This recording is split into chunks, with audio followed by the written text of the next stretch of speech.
भरी जो भक्ति, काहे को नवाए स्तुति को जानी है। धन धन तुम्हारी काज सब आज भय, कर जोड़े बारंबार वंदना हमारी है। मंगल कल्याण सुख सो हम चाहत है, ओम मेरी ऐसी दशा जैसी तुम्हारी है। ओम मेरी ऐसी दशा जैसी तुम्हारी है। ओम मेरी ऐसी दशा जैसी तुम्हारी है। ओम मेरी ऐसी दशा जैसी तुम्हारी है। ओम मेरी ऐसी दशा जैसी तुम्हारी है। ओम मेरी ऐसी दशा जैसी तुम्हारी है। पीछे वालों की कभी भी आवाज नहीं आ रही। ओम मेरी ऐसी दशा जैसी तुम्हारी है। ओम मेरी ऐसी दशा जैसी तुम्हारी है। ओम मेरी ऐसी दशा जैसी तुम्हारी है। ये हमें छोड़ दी है तो इसीलिए इसको बोल रहे हैं। ठीक हो गया? चलिएगा।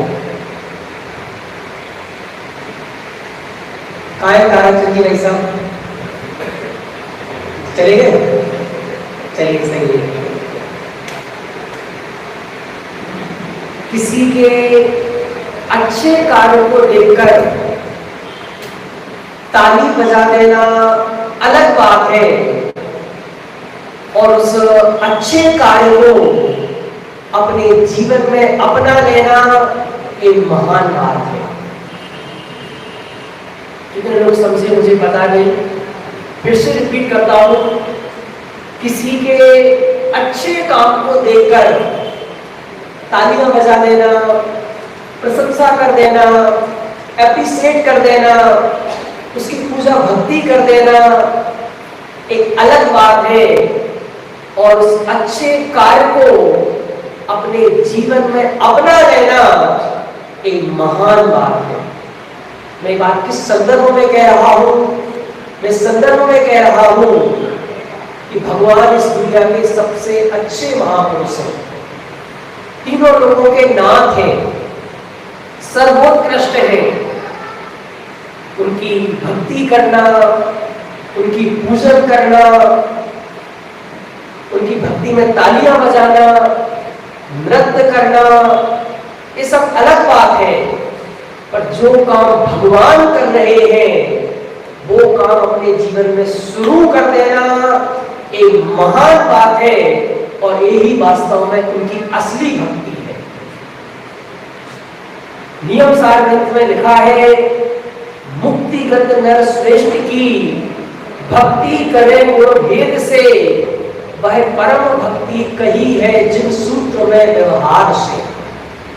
किसका नाम है भक्ति? मुक्तिगत नर श्रेष्ठ की भक्ति करे गुण भेद से। गुण भेद से भक्ति करना, भगवान का स्वरूप समझना कि भगवान कौन है, मैं कौन हूं, मैं कहां से आया हूं, ये मेरे जो परिणाम होते हैं इनका क्या फल लगेगा, मैं कहां जाऊंगा, थोड़ा विचार तो करें। तो मुझे जितने भी लोग दिख रहे हैं ज्यादातर सब 60 प्लस के लोग दिख रहे हैं।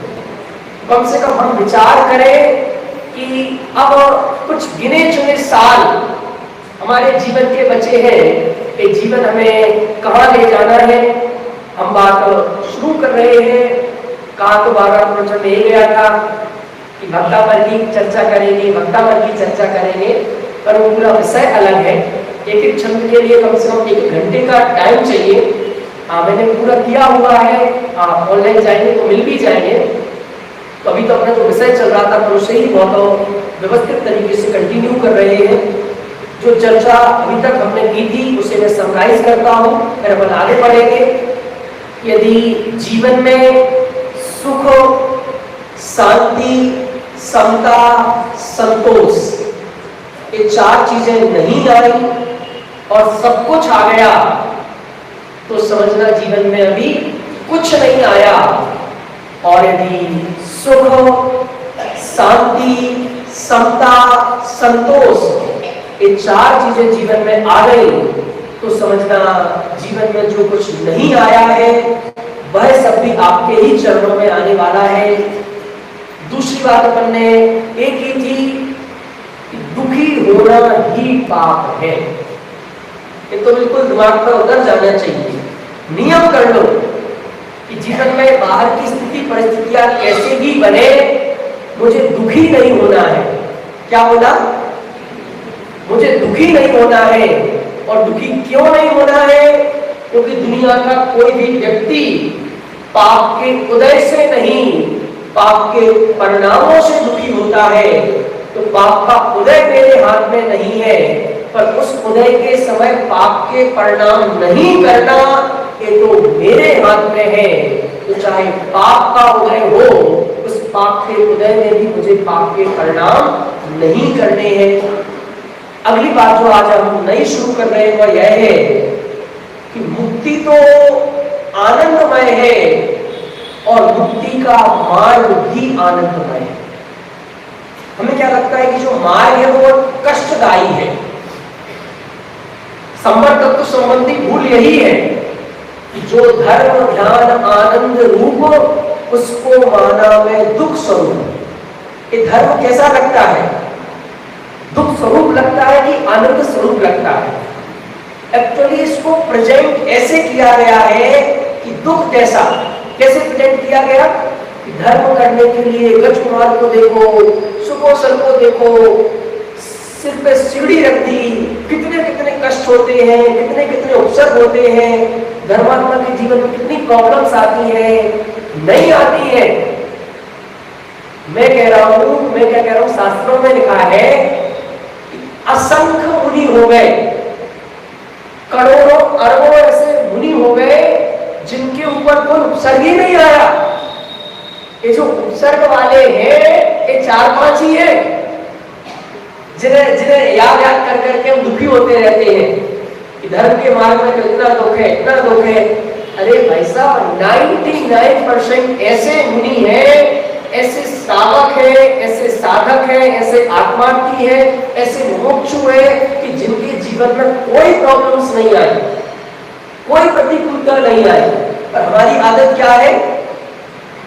नेगेटिव देखने की। पॉजिटिव देखे तो बहुत सारा पोर्शन ऐसा है जहां किसी तरह की कोई तकलीफ नहीं होती।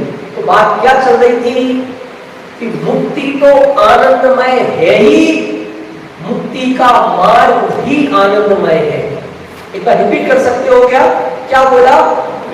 मुक्ति तो आनंदमय है ही, मुक्ति का मार्ग भी आनंदमय है। आवाज नहीं आई, एक बार बोलो, मुक्ति तो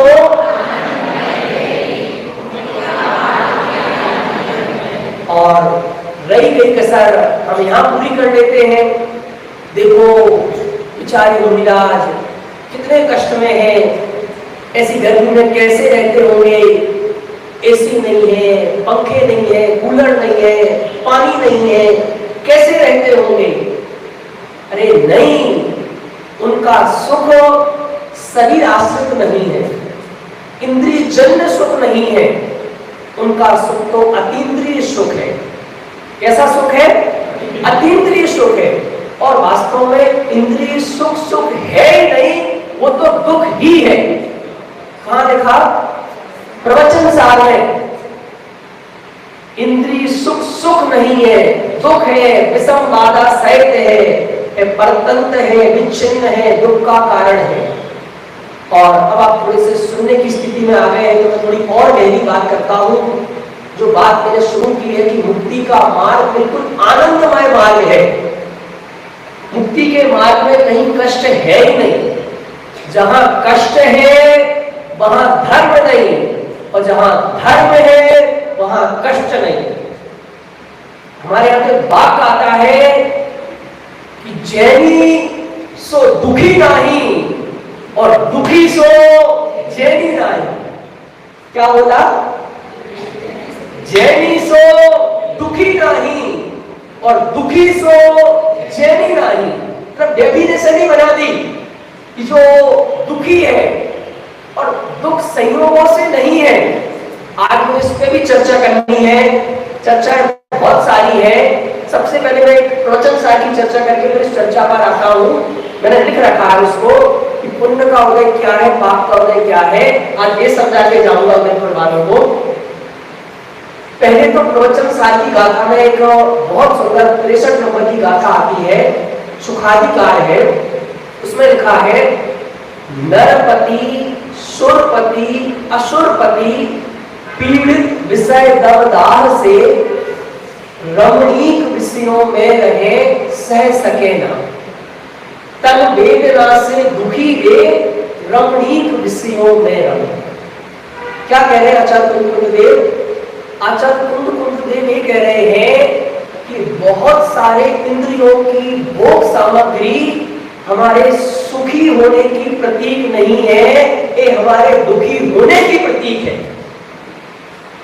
तन वेदना से दुखी वे रमणीक विषयों में रहे। मतलब जब एक व्यक्ति, उन्होंने तो देवों की बात की कि सुरपति असुरपति नरपति जब अंदर में बहुत दुखी होते हैं तो इनको विषयों में रमना पड़ता है। तो विषयों में रमणने की वृत्ति सुखी होने की प्रतीक नहीं है, हमारी दुखी होने की प्रतीक है। मैं कहता हूँ आप बहुत अच्छे हॉस्पिटल में हैं, आपका बहुत अच्छा ट्रीटमेंट चल रहा है, बहुत अच्छा डॉक्टर आपको देख रहा है, ये किस बात की निशानी है? एक अभी नहीं आ रहा है, एग्जाम्पल देता हूँ। 100-150 साल पुरानी बात है। एक संत महात्मा अमेरिका प्रवास पर गए और वहां उनके प्रवचन आदि हुए। फिर कुछ भक्त लोग होते हैं तो उनको लगा कि महात्मा जी यहाँ पधारे हैं तो थोड़ा सा उदयपुर भी घुमाना चाहिए पंडित जी को। तो अमेरिका घुमाया, 2 दिन तक बहुत घुमाया और लास्ट में पूछा कि महात्मा जी कैसा लगा हमारा अमेरिका आपको, यूएसए कंट्री कैसी लगी आपको? तो महात्मा जी ने कहा कि यहाँ के लोग मानसिक रूप से इतने ज्यादा दुखी हैं कि मनोरंजन को इतने सारे साधन चाहिए। उसने उनको मनोरंजन के इतने साधन दिखाए कि अमेरिका में जब मूड स्विंग होता है तो यहाँ जाते हैं, मूड जब ऑफ होता है तो यहाँ जाते हैं, थोड़ा सा स्ट्रेस होता है तो यहाँ जाते हैं, टेंशन होती तो यहाँ जाते हैं, एंजाइटी होती तो यहाँ जाते हैं, सारे प्लेसेस घुमाए उसने। तो महात्मा जी के मुंह से क्या शब्द निकला? मानसिक रूप से इतने दुखी है क्या जो आपको मनोरंजन के इतने सारे साधन चाहिए? सचमुच एक बहुत सारी सुख सुविधाएं हमारे सुखी होने की प्रतीक नहीं है। हमारे अंदर से हम कुछ देखो सुविधाएं मिलना ना मिलना सचमुच हमारे हाथ में नहीं है। ये थोड़ी सी बात कहना चाह रहा हूं। जो आज उद्देश्य चल रहा है ना, कुछ लोग इकट्ठा करके बड़ा होना चाहते हैं तो एक नया पूरा एक जमात ये भी तैयार हो गया जो कुछ छोड़ करके बड़ा होना चाहते हैं कि त्याग कर दिया तो बड़ा, त्याग कर दिया तो बड़ा, त्याग कर दिया तो बड़े हो गए। पर मैं प्रश्न पूछना चाहता हूं कि मैं किसी पर वस्तु का त्याग कर सकता हूं क्या? फंडामेंटली डिस्टर्बिंग कि मैंने इतना छोड़ा, इतना छोड़ा, इतना छोड़ा, ये छोड़ा, ये छोड़ा। पहले शांति से बैठ के बताओ कि तुम छोड़ सकते हो कि नहीं। अरे छोड़ा तो तब जाए जब तुमने कुछ ग्रहण किया हो। आत्मा में मेरे में एक शक्ति है जिसका नाम है त्यागोपादान शून्य तो शक्ति। अनादि काल से मैंने आज तक कुछ ग्रहण ही नहीं किया है तो त्याग करने का सवाल ही नहीं है। तो मुझे कुछ छोड़ना है, मुझे कुछ ग्रहण करना है, इसका नाम धर्म है ही नहीं। मैं कहता हूं 6 खंड के वैभव के साथ, और अभी तो हमसे एक नहीं समझ रही, 96,000 पत्नियों के साथ भी जीव धर्मात्मा रह सकता है, सम्यक दृष्टि हो सकता है उदयपुर वाले की नहीं। अभी तो हमारे पास 2-4 मकान क्या हो जाते हैं, हमें लगता है पंडित जी बहुत परिग्रह हो गया, बहुत परिग्रह हो गया। एक पत्नी हो जाती तो बहुत परिग्रह हो गया, कुछ परिग्रह नहीं है। 96,000 पत्नियां होने के बावजूद भी सम्यक दर्शन हो सकता है। 6 खंड का वैभव होने के साथ भी सम्यक दर्शन हो सकता है। मैं ये कहना चाह रहा हूं कि धर्म का संबंध बाहरी तामझाम से बिल्कुल भी नहीं है। यदि आपके पुण्य का उदय है तो वो चीज रहेगी। हमें एक नेक्स्ट स्टेप जिनेंद्र जी भाई सब आगे बोल देता हूं। जिन्हें लगता है कि जब मैं कुछ छोड़ूंगा तो धर्म होगा, अरे भाई साहब, छोड़ना भी आपके हाथ में नहीं है। जब तक आपके जिस वस्तु का, जिस जाति के पुण्य का उदय है, वो वस्तु आपके साथ रहेगी। और तो धर्म किसका नाम, वो 6 खंड का वैभव भी आपके पास रहे, पर उसमें रंच मात्र भी सुख बुद्धि नहीं है। उस 6 खंड के वैभव से मेरा अस्तित्व नहीं है। मेरा अस्तित्व तो मेरे से है, मेरा वजूद मेरे से है। इस श्रद्धान वर्तता है, इस श्रद्धान का नाम है धर्म। और ये मूल गायब हो रहा है, इसलिए हम धर्म से थोड़े से वंचित होते जा रहे हैं। ये बात समझ में आई कि नहीं आई? परिग्रह किसका नाम है? क्या लिखा तत्पर सूत्र में? मूर्छा परिग्रह, कि पर वस्तुओं में जो ममत्व बुद्धि है उसका नाम परिग्रह है, पर वस्तु परिग्रह नहीं है। नीरज जी भाई साहब, वस्तु कोई भी अपने आप में परिग्रह नहीं है। उस पर वस्तु के प्रति जो ममत्व का परिणाम है, उसमें जो मूर्छा का परिणाम है, उसका नाम है परिग्रह। और मुझे परिग्रह छोड़ने के नाम पर किसी भी वस्तु को नहीं छोड़ना है, मुझे उसमें सिर्फ ममत्व छोड़ना है। और जब ममत्व छूटता है तो वस्तु भी एक दिन छूटती छूटती छूटती है। और आचार्य गुरुदेव समय सार में क्या लिखते हैं? णाणम पच्चक खाणम, ज्ञान ही त्याग है। आज पूरी दुनिया में त्याग का उपदेश दिया जा रहा है, पर त्याग किसका नाम है? किसका नाम है त्याग? संदीप जी भाई साहब, किसका नाम है त्याग? ज्ञान ही त्याग है। ये कौन लिख रहा है? जिनका नाम एक मूर्ति पे लिखा हुआ है। भगवान महावीर स्वामी, गौतम गंधर, और यदि उनके बाद यदि जैनों में किसी को याद किया जाता है तो वो है आचार्य कुंददेव। और वो आचार्य कुंददेव बात लिख रहे हैं, णाणम पच्चक खाणम, ज्ञान ही त्याग है। इसके लिए एग्जाम्पल समय सार में भी आता है और तत्वार्थ राजवार्तिक में भी आता है। कौन सा एग्जाम्पल दूं आपको? पंडित जी, जैसे सांपनाथ वैसे ही नागनाथ, हमें तो दोनों ही बराबर है। बराबर है मतलब दोनों ही नहीं पढ़े हमने, तो आप तो दोनों में से किसी का दे दो, हमारा तो भला ही भला होने वाला है। उसने एक एग्जाम्पल दिया, ग्रंथ का एग्जाम्पल है, मैं अपना एग्जाम्पल नहीं दे रहा हूं, कि एक लड़का है और एक औरत है।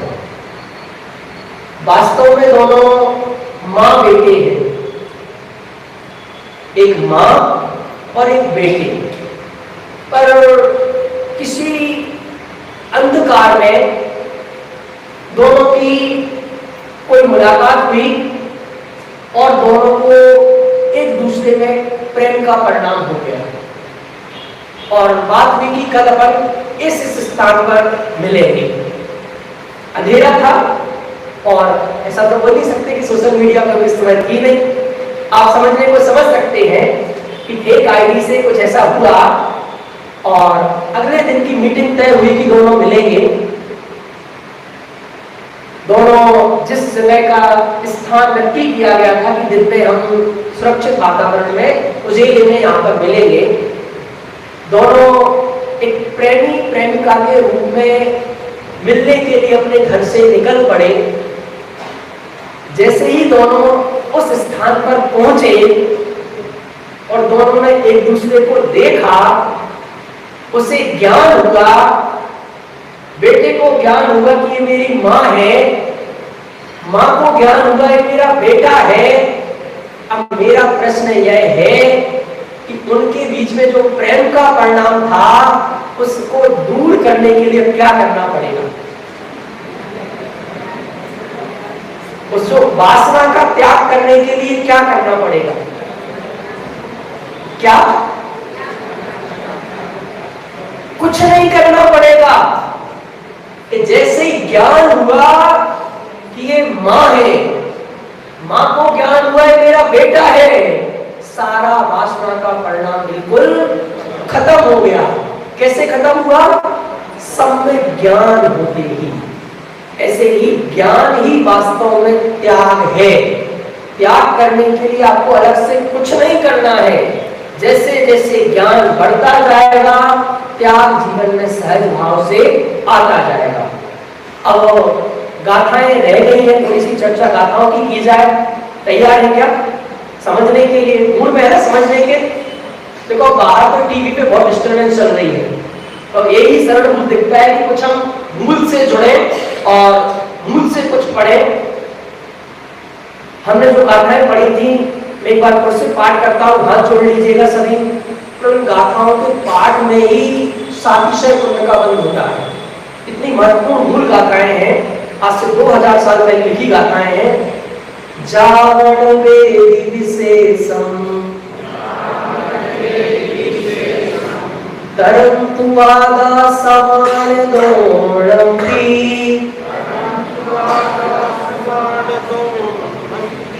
अंडाणी तावदुसो कोहादिसु बट्ठ्यते जीवो कोहादिसु बट्ठन्तस्य तस्य कम्मस्य संचरो होति जीवस्येवं बन्धो भणिनो खलु सपदरि सिंह। सुना है गाथाओं का अर्थ? सुना है कि नहीं सुना है? न्यूज सुननी है, कौन सी मिसाइल आ गई, कौन सी मिसाइल चली गई, क्या सुनना है? देखो इन गाथाओं का अर्थ सुनो तो दुनिया की कोई मिसाइल हमें प्रभावित नहीं कर पाएगी। जब तक इन गाथाओं का भाव वासन नहीं है तब तक ही लगता है। वास्तव में तो पूरा आयु कर्म का खेल चल रहा है। जिन जीवों की आयु कर्म की उदीर्णा आ गई है तो कोई ना कोई निमित्त चाहिए होता है, तो निमित्त है, इसके अलावा कुछ नहीं है। जिस व्यक्ति की जब तक आयु है दुनिया की कोई ताकत उसे मार नहीं सकती है, और जिस दिन आयु पूरी हो जाए उसके बाद दुनिया की कोई ताकत उसे बचा नहीं सकती है। हमें तो इस बात का श्रद्धा रखते हुए बातें करनी है। आइएगा सीधे प्राकृत से ही हम चर्चा करते हैं। प्राकृत से समझाऊंगा। जाप, जाप मतलब होता है जब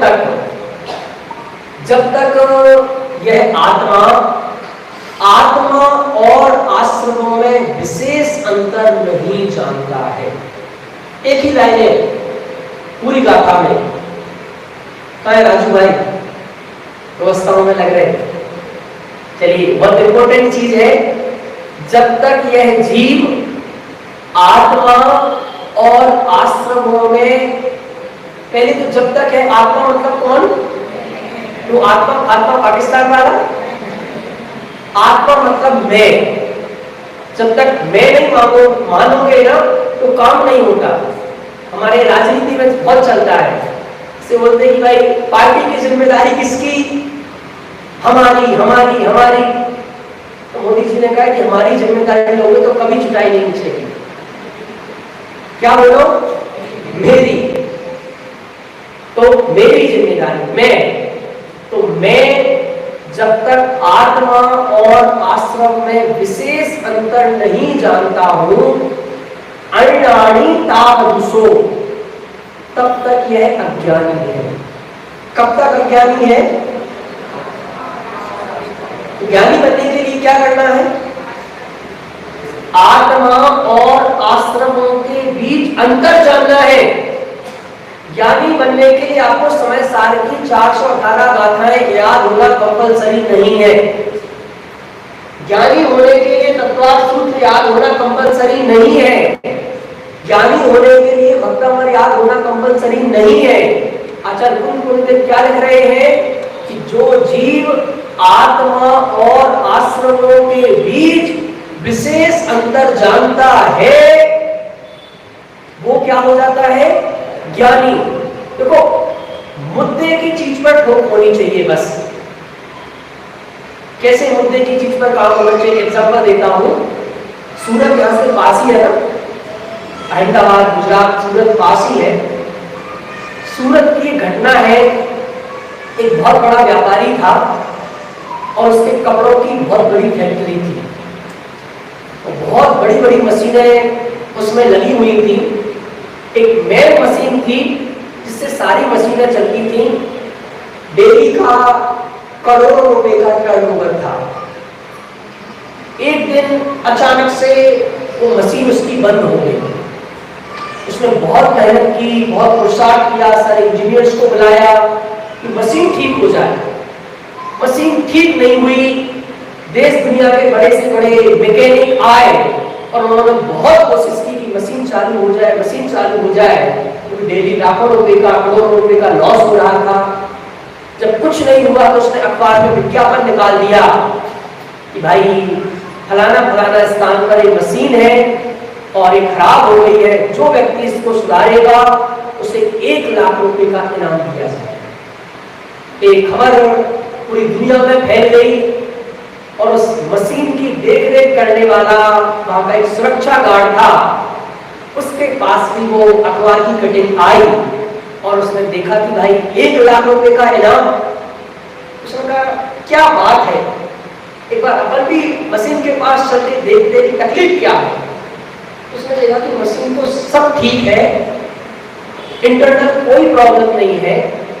मशीन में छोटी सी कील है ना जो ढीली हो रही है, जो किसी के पकड़ में नहीं आ रही है, यदि इसे ठीक कर दिया जाए तो मशीन चालू हो जाएगी। पर इस बीच बहुत सारे प्रतिबंध लग गए थे कि मशीन को कोई टच नहीं कर सकता है, मशीन को कोई पास नहीं आ सकता है, ना जाने कोई और से और खराब ना कर दे। तो वो मालिक के पास गया, ये मालिक मैं आपकी मशीन ठीक कर सकता हूँ। बोले भाई मैं तो चाह ही रहा था कि कोई आए और मेरी मशीन ठीक कर दे। करो, क्या क्या करना है, क्या चाहिए तुम्हारे लिए, क्या सामग्री चाहिए? बोला कुछ नहीं, एक हथौड़ी चाहिए। वो हथौड़ी उसने ली और हथौड़े की चोट एक कील पर लगाई और मशीन चालू। जैसे ही मशीन चालू हुई उसने कहा लाइए 1 लाख रुपए मेरा इनाम। वो मालिक बोला एक हथौड़ी की चोट के 1 लाख रुपए, ये 100 रुपए पकड़ लो। उदयपुर का ही था, 100 रुपए में तुम्हारा काम हो जाएगा। बोला नहीं, मैं हथौड़ी की एक चोट मारने का 1 लाख रुपए नहीं मांग रहा हूं, एक हथौड़ी की चोट कहां मारनी थी इसका 1 लाख रुपए मांग रहा हूं। ऐसे ही बहुत सारे ज्ञान का नाम, बहुत सारे क्रियाकांड का नाम, बहुत सारे त्याग का नाम धर्म नहीं है। आत्मा और आश्रमों के बीच विशेष अंतर जान लेने का नाम ज्ञानी बना है। आत्मा और आश्रमों के बीच विशेष अंतर जान लेने का नाम धर्म है। पहले तो बहुत सारे लोगों को यही पता नहीं चल रहा है आश्रम, आश्रम है क्या, कौन है आश्रम? आत्मा तो समझते हैं ना, कौन है आत्मा? मैं आत्मा हूं, पक्का? तुम्हें डर तो नहीं लगता? क्योंकि जो मरता है वो मैं नहीं, और जो मैं हूं वो कभी मरता है नहीं। तो आत्मा तो समझते हैं। आश्रम क्या है? आश्रम का नाम कहां आता है भैया? आश्रम का नाम कहां आता है? मुकेश जी कहां आता है आश्रम का नाम? थोड़ी थोड़ी आवाज आ रही है अभी तो पीछे से। आश्रम का नाम कहां आता है? 7 तत्वों में। 7 तत्वों के नाम तो पता है ना? पीछे वाले पूछ लो किसी से। पंडित जी पूछो मत, उसमें आपकी इज्जत है और हमारी इज्जत है, आप ही बता दो। देखिएगा मैं 7 तत्व आज नाम नहीं बता रहा हूं, इस 7 तत्व कैसे बने एक ट्रिक सिखाना चाहता हूं, क्योंकि वास्तव में तत्व 7 है ही नहीं। क्या बोला मुकेश जी? तत्व 7 है ही नहीं। तत्व तो मूल में 2 ही है, जीव और अजीव। इन 2 से 7 बन गए। सीखना है बनाना तो सीख जाओगे तो बहुत काम आएगा। मूल में कितने तत्व हैं? 2। थोड़ा बोलो कौन कौन से? पुरुष वर्ग की आवाज नहीं आ रही। कौन कौन से? जीव और अजीव। आप कौन से तत्व हैं? जीव। पक्का? पर बार बार बोलते तो ऐसा अजीब सा लग रहा है, अजीब सा लग रहा है। सुबह उठते हो अजीब सा लग रहा है, दोपहर में अजीब सा लग रहा है, शाम को सोते हो अजीब सा लग रहा है। अरे अपने आप को जीव नहीं मानते हो इसलिए अजीब सा लगता है। बोलते ना मूड ऑफ है, अजीब सा लग रहा है। जीव नहीं मानते हो इसलिए अजीब सा लगता है। तो 2 से 7 बनाना सीखना है कि नहीं सीखना है? देखो आज बनाने का ही जमाना है, जॉब का जमाना नहीं है। मैं तो एक बात और कहना चाहता हूं, यदि जैन धर्म को अपने धर्म की रक्षा करनी है, संस्कृति की रक्षा करनी है, और एक बार जैन धर्म और संस्कृति छोड़ो, आपको यदि अपने परिवार की रक्षा करना है तो अपने बच्चों को बच्चियों को नौकर मत बनाओ, नौकरी मत कराओ, उनको धंधा करना सिखाओ, कुछ क्रिएट करना सिखाओ। नहीं तो क्या होगा, बड़ी बड़ी कंपनियां ले जाएंगी, अमेरिका वगैरह में बड़े होंगे, सब मामला खत्म। आप यहाँ अकेले 2 लोग खड़े रहेंगे, इतने बड़े बड़े घर बनते हैं। तो मैं क्या कह रहा था, 2 से 7 कैसे बने सीखना है बनाना। ये जिज्ञासा दिख नहीं रही है, किंतु फिर मैं आगे चलूं। सीखना है। देखो जीव का काम क्या है? हमारे यहां लिखा है कि जीव जैसा है। जीव, ये जीव होती ना आपकी, इस जीव के जैसा है। कैसा है जीव के जैसा? ये जीव, आपकी जो जीव है ना, आपने 1 सेकंड पहले कुछ नमकीन ही खाया और अगले 1 सेकंड बाद कुछ मीठा खाते हैं, तो बीच में जीव को कुछ डिटॉल आदि से धोते हैं क्या? अरे साफ तो करना पड़ेगा। थाली में अपने से खाना खाया तो पुरानी चीज का स्वाद आएगा ना। इस जीव में ऐसी क्वालिटी है कि किसी चीज से टच नहीं होती है, इसके साथ इसको जो आए उसका व्यवहार दिखाती है। ऐसे ही मेरे जीव का काम सिर्फ और सिर्फ जानना देखना है, किसी से जुड़ना नहीं है। और अजीब का काम क्या है? क्या है अजीब? इसमें ज्ञान दर्शन नहीं है, स्पर्श रस गंध वर्ण पाया जाए उसे कहते हैं अजीब। ये दोनों न्यारे न्यारे हैं, ये अनादिकाल से अलग अलग ही है, इससे कोई तकलीफ नहीं है। अब गलती क्या हुई? जीव ने अजीब को जीव माना, तो क्या हुई? मिलावट। अभी समझ में नहीं आया, मैं समझाता हूं।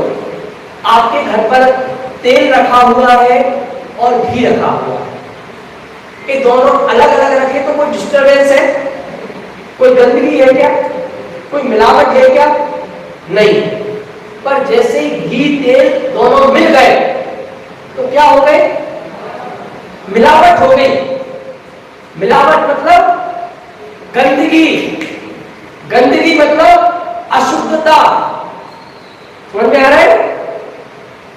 तो जीव अलग है, अजीब अलग है, पर अनादिकाल से मैंने दोनों को मिला हुआ मान रखा है। मिले नहीं है अलग अलग, पर मैंने एक मिलावट कर रखी है। तो मिलावट से क्या पैदा होती है? गंदगी। और गंदगी मतलब अशुद्धता, तो अशुद्धता का नाम है आश्रम। गंदगी का नाम क्या है? जीव और अजीव की जो मिलावट की गंदगी आपके मन में है, उस गंदगी का नाम है आश्रम। वो गंदगी धीरे धीरे इकट्ठी होती जा रही, उस गंदगी का इकट्ठा होते जाना, इसका नाम क्या है? बंध। तो आश्रम बंध समझ में आए क्या? आश्रम मतलब अशुद्धता की उत्पत्ति, इसका नाम है आश्रम। और अशुद्धता कौन सी? मिलावट। कौन सी मिलावट? कि जीव अजीव है तो अलग अलग, और इन दोनों को एक मानना। शरीर में रोग हुआ, किसको रोग हुआ? बहुत प्यारा वाक्य है कि रोग के काल में भी रोग नहीं, राग ही दुख का कारण। क्या बोला? रोग के काल में भी रोग नहीं, उसमें जो राग है, ममत्व बुद्धि है, वो ममत्व बुद्धि ही दुखदायक है। इसके अलावा और रोग को कोई दुख देने वाला नहीं है। तो आश्रम किसका नाम?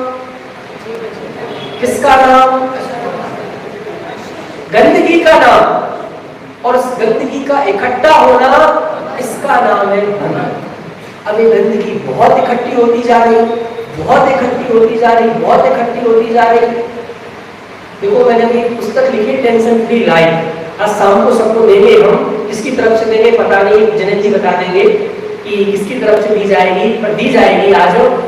उसमें टेंशन की डेफिनेशन लिखी कि टेंशन किसे कहना, तो लिखा विचारों की गंदगी का नाम है टेंशन। किसका नाम है टेंशन? जो विचारों की गंदगी इकट्ठी होती जा रही। मैं एक बात और कहना चाहता हूं, आज हम सबको पैसों की दरिद्रता को दूर करने के लिए उपाय नहीं करना है, उससे हम बहुत ऊपर उठ गए हैं, पर आज हम विचारों से बहुत दरिद्र हो गए हैं। आज विचारों की दरिद्रता को दूर करने का प्रयास किया जाना चाहिए। तो आश्रम किसका नाम? अशुद्धता। और विचारों की अशुद्धता का नाम है टेंशन, जो आपके दिमाग में 24 घंटे चलती रहती है, इसका नाम है आश्रम। और उस अशुद्धता का इकट्ठा होता जाना, अशुद्धता का बंधते जाना, या अशुद्धता के साथ आपका जुड़ा रहना। मैं इसमें एक चीज और कहना चाहता हूं, यदि आप बचा सके तो बचा लेंगे। भूमिका के अनुसार कसाय होना बुरा नहीं है, कसाय बनी रहना बुरा है।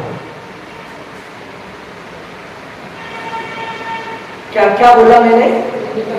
कसाय होना बुरा नहीं है। आप जिस भूमिका में है, उस भूमिका के अनुसार कसाय होगी, पर वो कसाय जो बनी रहती है वो बुरा है। तो अशुद्धता भूमिका के अनुसार उत्पन्न होगी, पर वो जो अशुद्धता बनी रहती है वो बुरी है। मैं कहता हूं, आपके आपस में झगड़े हो जाते हैं, मतभेद हो जाते हैं। मतभेद होना बुरा नहीं है, मतभेद बने रहना बुरा है। समझ में आया? तो अशुद्धता का उत्पन्न होना, इसका नाम क्या है? क्या नाम है? आश्रम। अशुद्धता का बना रहना, इसका नाम बंध। अब फिर हमारे आचार्यों को खबर मिली, भाई ये तो बहुत अशुद्धता इकट्ठी कर रखा है। जैसे कोई वैद्य के पास जाओ, डॉक्टर के पास जाओ, तो वो जी सबसे पहले क्या पूछता है? पेट साफ हो रहा है कि नहीं है? क्या पूछता है? पेट साफ कैसा हो रहा है? अच्छे से हो रहा है ना? पेट साफ हो रहा है मतलब आप स्वस्थ हो, ठीक है सब मामला। थोड़ी बहुत प्रॉब्लम आई है, वो मतलब अशुद्धता इकट्ठी नहीं हो रही है। प्रॉब्लम किसमें है? देखो, अशुद्धता उत्पन्न होना, उसमें प्रॉब्लम नहीं है। शरीर में मल पैदा हुए ये दिक्कत नहीं है, क्योंकि शरीर को मल की ही खान है, पर वो मल बाहर नहीं निकले, प्रॉब्लम इसमें है। तो अशुद्धता उत्पन्न हुई और बनी रहे, इसमें प्रॉब्लम है। पर हमारी तो अनादिकाल से अशुद्धता बनी हुई है। तो हमारे आचार्य को दया आई, उन्होंने कहा कि अबे इतनी अशुद्धता से देश आगे बढ़ने वाला नहीं है। मोदी जी ने आते ही मिशन क्या चलाया था? स्वच्छता अभियान। ऐसी गंदगी में कोई आएगा ही नहीं। आप गंदगी में रह के कभी आगे बढ़ ही नहीं सकते हैं, गंदगी में विकास होता ही नहीं है। तो सबसे पहले गंदगी को दूर करें। वैसे हमारे आचार्यों ने सबसे पहले गंदगी को नाश करने का उपाय बताया कि भाई इस गंदगी को रोको। अशुद्धता का रुकना, इसका नाम है संवर। गंदगी का रुकना, इसका नाम है संवर। किसका नाम है संवर? ए है नेगेटिव लैंग्वेज, इसे पॉजिटिव वे में बोलो। बहुत सुंदर, पहले बहुत होशियार हो गई है कि शुद्धि की उत्पत्ति, इसका नाम है संवर। किसका नाम है संवर? देखो सात तत्व ही जैन धर्म है, सात तत्व के अलावा जैन धर्म में कुछ है ही नहीं। ये अच्छे से समझ में आ गए। आश्रम किसका नाम? मुझे वो नहीं सुनना है। कर्म का आना, नाव में छेद हो जाना, क्योंकि नाव का मोक्ष तो आपने बहुत बार करा दिया। नाव के मोक्ष से आपका मोक्ष नहीं होगा, इसलिए वो चीज भूलो एक बार। आश्रम किसका नाम? मेरे में जो अशुद्धि उत्पन्न होती है उसका नाम है आश्रम। अशुद्धि इकट्ठी होती है उसका नाम है बंध। और अब अशुद्धता मैंने रोक दी। आज से मुझे पता चल गया कि जो अशुद्धता मेरे जीवन में उत्पन्न हो रही है, ये मेरे लिए दुखदाई है, ये मेरे लिए ठीक नहीं है, ये मेरे को बीमार करने वाली है। तो अशुद्धता का रुकना अर्थात शुद्धता का उत्पन्न होना, इसका नाम है संवर। अशुद्धता का धीरे धीरे बाहर निकलना, इसका नाम क्या है? पॉजिटिव वे में बोलो। शुद्धि का बढ़ना, प्योरिटी का बढ़ना, इसका नाम है निर्जरा। और मोक्ष क्या है? पूर्ण शुद्ध अवस्था का नाम है मोक्ष। जब हम बिल्कुल प्योर हो जाते हैं, उस दशा का नाम होता है मोक्ष। अब कैसे पहचाने जल्दी से क्या आश्रम है? देखो, दुखी होना, इसका नाम है आश्रम। दुखी होते रहना, इसका नाम है बंध। सुखी होना, इसका नाम है संवर। इसे लिखा है जीवन में आनंद की उत्पत्ति, शास्त्रों में लिखा है आनंद की उत्पत्ति, इसका नाम संवर। आनंद की वृद्धि, इसका नाम निर्जरा। और आनंद की पूर्णता, इसका नाम मोक्ष। मैंने 4 डेफिनेशन बता दी, किसी को याद नहीं क्या? आश्रम की 4 परिभाषाएं, बंध की 4 परिभाषाएं, संवर की 4 परिभाषाएं, निर्जरा की 4 परिभाषाएं, मोक्ष की 4 परिभाषाएं। एक बार मैं रिपीट कर रहा हूं और उसके बाद एक एक व्यक्ति को याद हो जाना चाहिए। हो जाएगी? बोलो हो जाएगी। हम जैसा सोचते हैं वैसा हो जाता है, हम जैसा बोलते हैं वैसा हो जाता है। ये साइकोलॉजी है। आप यदि बोलो नहीं नहीं नहीं होगा, नहीं होगा, नहीं होगा, नहीं होगा, तो नहीं होगा। अरे होगा होगा होगा होगा, अरे हमसे नहीं होगा तो किससे होगा? हमसे ही होगा। तो अशुद्धता की उत्पत्ति, इसका नाम आश्रम। दुख की उत्पत्ति, राग की उत्पत्ति और कर्म की उत्पत्ति आश्रम, बंध। अशुद्धता का इकट्ठा होना, दूसरा क्या था? बोलो बोलो। दुख का इकट्ठा होना, दुखी बने रहना। मैं अभी भी देख रहा हूं चेहरों पर मुस्कान ही नहीं है। मुस्कुराइए, आप स्वाध्याय भवन में हैं, आप समय साथ सुन रहे हैं, मुस्कुराइए। इतने बीच आपने मेरा उदास चेहरा देखा क्या? नहीं, कितनी आनंद की बात चल रही है और आप मुस्कुराए। आप बिल्कुल डर पड़ रहे हो, डर पड़ रहे हो। क्या होगा, क्या होगा, पाकिस्तान क्या करेगा? अरे कुछ नहीं करेगा। कोई विषय है कि पाकिस्तान, उसमें क्या बात करना, 1947 के पहले नहीं था, अभी है और भविष्य का क्या भरोसा। समझ में आया? तो वात्सल्य भाव से हम आगे बढ़ रहे हैं तो वात्सल्य से ही सारे काम निपट जाते हैं। समझ में आया? लड़ाई झगड़े से कोई काम नहीं होते, इसलिए कोई तनाव नहीं होना चाहिए। तो बंध किसका नाम? अशुद्धि, अशुद्धता का इकट्ठा होना, इसका नाम बंध। दुखी बने रहना, इसका नाम बंध। तीसरा, रागी बने रहना, इसका नाम बंध। और कर्म बांधते रहना, इसका नाम बंध। अब आ जाओ संवर पे। संवर किसका नाम? अशुद्धि का अभाव, अशुद्धि का रुकना। क्या भाई साहब? अशुद्धि का रुकना, इसका नाम संवर। शुद्धता की उत्पत्ति, मतलब मेरी लाइफ में प्योरिटी आना। आज चाहिए क्या है सबको? आज प्योरिटी तो पसंद है। आप जो बोल रहे हैं हमारी नई पीढ़ी को, कि नई पीढ़ी को तो ऐसा मकान चाहिए, ऐसे कपड़े चाहिए, उसे मकान पसंद नहीं, उसे स्वच्छता पसंद है। इसलिए उसे अच्छा क्लीन मकान चाहिए, क्लीन कपड़े चाहिए, हर चीज क्लीन चाहिए। तो संपद किसका नाम? अशुद्धता का, अशुद्धता बोलो, गंदगी बोलो, गंदगी का रोकना, इसका नाम संवर।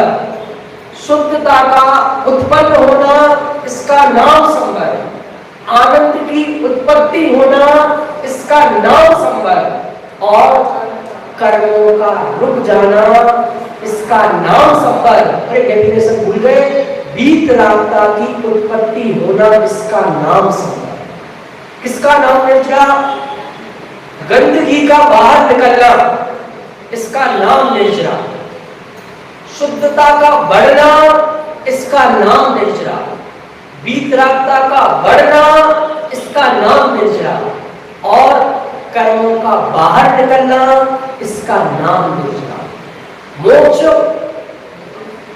पूरी गंदगी का अभाव हो जाना, पूरी शुद्धता का प्रकट हो जाना, पूर्ण आनंद का प्रकट हो जाना और पूर्ण वीतरागता प्रकट हो जाना, सभी प्रकार के कर्मों का नाश हो जाना, इसका नाम है मोक्ष। किसी को याद नहीं क्या? तो इसलिए इतना टाइम लगा रहा था कि यदि एक को भी याद हो जाए तो वो ऐसी और हम बातचीत बहुत कर लेते हैं। और कुछ फंडामेंटल चीज मैं आपको सिखा के जाऊं तो कुछ काम होगा। ये एक चार परिभाषाएं याद हो गई तो समझो काम हो गया। हुई किसी को भी नहीं हुई? एक आध तो बोल दो। हमारे नई पीढ़ी में किसी को हुई क्या? हो गए? बहुत सुंदर। आप खड़े होकर बोलिएगा, बहुत अच्छा। बैठे बैठे। क्या नाम है आपका? क्या नाम बताए? क्या बात है, ज्योति जी ने ज्योति जला दी हम सबकी। चलिए। अशुद्धता का उत्पन्न होना आश्रम है। राग का उत्पन्न होना आश्रम है। दुख का उत्पन्न होना आश्रम है। और कर्मों का आना आश्रम है। बहुत सुंदर। बंध अशुद्धता का रुकना, इकट्ठा होना बंध है। राग का इकट्ठा होना बंध है। दुख का इकट्ठा होना बंद है। और कर्मों का इकट्ठा होना बंद है। बहुत सुंदर। शुद्धता का शुद्धता का अशुद्धता का, पहले अशुद्धता का रुकना, अशुद्धता का रुकना संवर है। शुद्धता का आना संवर है। और दुख का सुख का आना संवर है। और कर्मों का रुकना संवर है। और शुद्धता के शुद्धता का बढ़ना निर्जरा है। आनंद का बढ़ना निर्जरा है। और वीतरागता का बढ़ना निर्जरा है। बहुत सुंदर। और मोक्ष जो है, पूर्ण वीतराग दशा जो है वो मोक्ष है। एक पूरी गंदगी खत्म हो जाना, पूरी गंदगी खत्म हो जाना मोक्ष है। पूर्ण शुद्धता मोक्ष है। पूरे पूर्ण सुख का प्राप्त होना मोक्ष है, पूर्ण विद्रामता का प्रकट होना मोक्ष है, पूर्णता को प्राप्त होना। बहुत सुंदर, एक बार जोरदार तालियां हमारी ज्योति जी के लिए, उन्होंने ज्योति जलाई। और कोई? सीमा भाभी, क्या है यहाँ पुरुष वर्ग में? कोई किसी को याद? देखो बहुत इंपॉर्टेंट है। चलिए पूछूंगा किसी से नहीं, एक से ही पूछना था। हमें सेटिस्फेक्शन हो गया कि किसी की तो ज्योति जली इसके माध्यम से, और अब धीरे धीरे सबकी ज्योति जलेगी तो कुछ ऐसी फंडामेंटल चीजें सीखे तो ये लॉन्ग टर्म काम देती हैं। तो ऊपर ऊपर की बातें सिर्फ ऊपर ऊपर का वैराग्य देती है, कुछ अंदर नहीं जुड़ पाते हैं। तो इतनी सी बात थी कि जब यह जीव आत्मा और आश्रमों के बीच, मतलब मेरे और गंदगी के बीच, आश्रम मतलब गंदगी, तो अपने और गंदगी के बीच में अंतर जानता है तो एक ज्ञानी होता है। बस 2 मिनट में पूरा कर रहे हैं। जब यह ज्ञानी होता है तो वह कर्मों में प्रवृत्ता नहीं है, क्रोध आदि में प्रवर्तन नहीं करता है। जब क्रोध आदि में प्रवर्तन नहीं करता है तो उसके कर्म का संचय नहीं होता है, और जब कर्म का संचय नहीं होता है तो उसके कर्मों का बंध भी नहीं होता है। इतनी गाथा का भाव था। अब हमें ये स्थिति कैसे उत्पन्न हो, इसके लिए बस एक अंतिम बात है कि आज का जो सिद्धांत वाक्य है, 2 बातें और करनी है, करने 5 मिनट में। जो अंतिम है, लेकिन आपको और व्याख्यान होगा, फिर तो कम मिलेगा, साल भर बाद मिलेंगे आप और हम, भी मौका लगा है तो सुन लो। एक जो मैंने बात छेड़ी थी बीच में, पुण्य और पाप के उदय की, मैं जानना चाहता हूं पुण्य का उदय क्या है, पाप का उदय क्या है, मैं समझता नहीं हूं। प्रश्न तो समझ में आया? पीछे गुड़िया, क्या नाम तुम्हारा? पुण्य का उदय क्या है, पाप का उदय क्या है, मैं जानना चाहता हूं। एक ना मैं बोल देता हूं टाइम का। मैं तो बहुत सारा पैसा होना, बहुत बढ़िया मकान होना, स्वस्थ शरीर होना, अच्छा नाम होना, अच्छा गला होना, प्रतिष्ठा होना, बड़ा पद होना, इसका नाम है पुण्य का उदय। और पैसा नहीं होना, गरीबी होना, बीमार होना, पद प्रतिष्ठा नहीं होना, इसका नाम है पाप का उदय। यही है ना? अब इसमें तो मना कर दो। जो मैंने बोला ठीक बोला कि नहीं बोला यार, तो कुछ तो बोलो ना। पुरुष वर्ग, मुझे एक साथ सहमति चाहिए। मैंने जो बोला ये सही है कि गलत है, इतना बता दो बस। क्या है? बोल सकते हो, पंडित जी को गलत बोल सकते हो, क्योंकि पंडित जी ने गलत बोला है। तो किसका नाम है पुण्य का उदय, किसका नाम पाप का उदय है, एक चीज बस आज के स्वाध्याय से आपको सीख के जानी है। अनुकूल वेद नियम पुण्यम, प्रतिकूल वेद नियम पापम। देखो ये मेरी विशेषता है, मैं कुछ भी मन से नहीं बोलता हूँ, सब शास्त्रों के आधार से बोलता हूँ। लगेगा कुछ नया कि पंडित जी कुछ नया बता रहे, तो कुछ भी नया नहीं है, सब शास्त्रों का है। कि बहुत सारा पैसा मिलना, नहीं मिलना, पद प्रतिष्ठा मिलना, इसका नाम पुण्य का उदय नहीं है। आप महसूस कैसा करते हैं उस पर डिपेंड होता है कि पुण्य का उदय है कि पाप का उदय है। यदि आप घनघोर अभाव के बीच में भी अनुकूल महसूस करते हैं, अच्छा महसूस करते हैं, तो पुण्य का उदय है। और चक्रवर्ती जैसी संपदा होने के बावजूद भी गुड फील नहीं करते हैं, अच्छा फील नहीं करते हैं, तो आपके पाप का उदय है। तो अच्छा महसूस करना, अच्छा महसूस होना, इसका नाम है पुण्य का उदय। और प्रतिकूल महसूस करना, प्रतिकूल महसूस होना, इसका नाम है पाप का उदय। तो अब हम इस निष्कर्ष पर पहुंच गए हैं जिनेंद्र भाई साहब की पुण्य पाप का उदय भी दूसरे पे नहीं है, मेरे ऊपर है कि मैं अपने पुण्य का उदय लाऊंगा कि पाप का उदय लाऊंगा। इसका नाम है जैन धर्म। आज तक ये सुनते आ रहे कि पाप का उदय आ जाएगा, पाप का उदय आ जाएगा। आज मैं कुछ नहीं बता रहा हूं कि पुण्य पाप का उदय कुछ होते ही नहीं है। ये डिपेंड आप पे करता है कि उस हृदय को पुण्य में कन्वर्ट करना है कि पाप में कन्वर्ट करना है। ये चुनौती थी,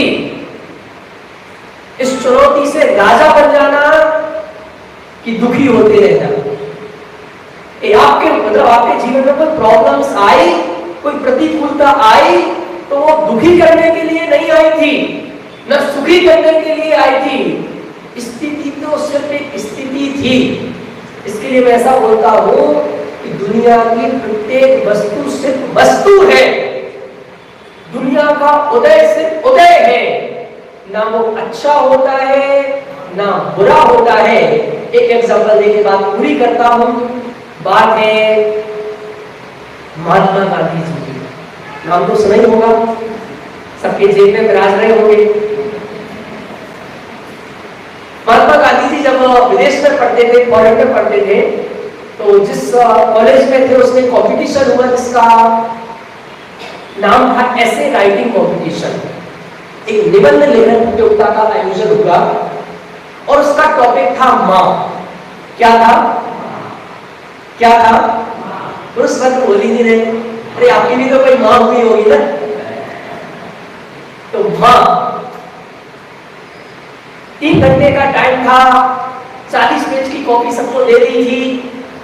लोग लिखे जा रहे हैं, माँ ऐसी होती है, माँ ऐसी होती है, माँ ऐसी होती है, माँ मेरा ऐसा ध्यान रखती है, माँ ऐसा करती है, माँ मुझे चाट लाती है, एक लाती है, वो खिलाती है, ना जाने कितनी कितनी बातें। 2.5 घंटे हो गए, गांधी जी की कॉपी बिल्कुल ब्लैंक, बिल्कुल खाली। 2:50 हो गए, किसी ने 30 पेज लिख दिए, किसी ने 35 पेज लिख दिए, माँ ऐसी होती है, माँ ऐसी होती है, माँ ऐसी होती है। गांधी जी की पूरी कॉपी अभी भी खाली। 2:55 हुए, गांधी जी ने पेन उठाया और एक लाइन लिखी, माँ तो माँ जैसी होती है। क्या लिखा? माँ तो माँ जैसी होती है। और 10 दिन बाद जब उसका रिजल्ट आया तो जो फर्स्ट पोजीशन थी वो थी महात्मा गांधी। इस भाई ने एक लाइन में पूरी बात कह दी।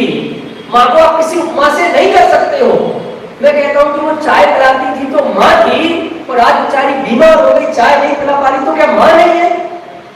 वो हमारी अभी तक सुबह से शाम तक सेवा कर रही थी और एक दिन यदि सेवा नहीं कर पाई तो क्या वो माँ नहीं है? माँ किसी स्थिति परिस्थिति से नहीं है। उसी प्रकार जिस प्रकार माँ तो माँ जैसी होती है, वैसे दुनिया की प्रत्येक वस्तु तो सिर्फ वस्तु है, ना वो अच्छी है ना वो बुरी है। दुनिया का प्रत्येक उदय सिर्फ उदय है, ना वो अच्छा है ना वो बुरा है। जब हम उसमें अनुकूल वेदन करते हैं तो पुण्य का उदय होता है, जब उसमें हम प्रतिकूल वेदन करते हैं तो पाप का उदय होता है। अर्थात धर्म का संबंध किसी उदय से नहीं है, धर्म का संबंध किसी कर्म से नहीं है, धर्म का संबंध अपने आप से है। अंतिम 2 पंक्तियां बोल के आज की बात पूरी करता हूं। अपना सुख, पहले तो रात को आओगे कि नहीं आओगे? आज सबको आना है, क्योंकि आज सबको बुक मिलने वाली है। मैंने जो कुछ भी बोला वो सब कुछ उसमें लिखा हुआ है, बहुत जरूरी बुक है, इसलिए आपको देना जरूरी है। सारे जग में ढूंढ रहा है मृग अपनी कस्तूरी को, कितना मुश्किल है तय कर पाना खुद से खुद की दूरी को। सचमुच पूरा धर्म से किस बात पर है कि खुद से खुद की दूरी तय हो जाए तो हमारे जीवन में धर्म प्रकट हो जाए। धर्म किसी क्रिया कांड का नाम नहीं है, धर्म किसी पाखंड का नाम नहीं है, धर्म किसी आडंबर का नाम नहीं है। धर्म तो एक दृष्टिकोण का नाम है, जो दृष्टिकोण हम सबके अंदर प्राप्त हुआ है, ऐसा सच्चा दृष्टिकोण हम सबके जीवन में प्रकट हो।